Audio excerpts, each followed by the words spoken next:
এই সপ্তাহের শেষে শনি গ্রহের বিখ্যাত বলয় সাময়িকভাবে অদৃশ্য হয়ে যাবে বলে জানিয়েছেন জ্যোতির্বিজ্ঞানীরা। অদৃশ্য মানে হারিয়ে যাওয়া নয়, কিন্তু শনির বলয় আমাদের পৃথিবী থেকে কিছু সময়ের জন্য দেখা যাবে না। পৃথিবী ও শনি গ্রহের মধ্যবর্তী কৌণিক অবস্থানের কারণে আমরা একটি মহাজাগতিক বিভ্রম দেখতে পাব।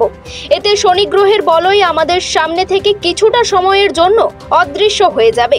শনির বলয় অদৃশ্য হওয়ার জন্য শনি গ্রহের অবস্থানই দায়ী। শনি গ্রহ এমনভাবে কাত হয়ে অবস্থান করেছে যে মাঝে মধ্যে শনির বলয় উধাও হয়ে যায়। শনির অক্ষ উল্লম্ব থেকে 26.73 ডিগ্রি হেলানো। এভাবে শনি গ্রহ সূর্যকে প্রদক্ষিণ করে।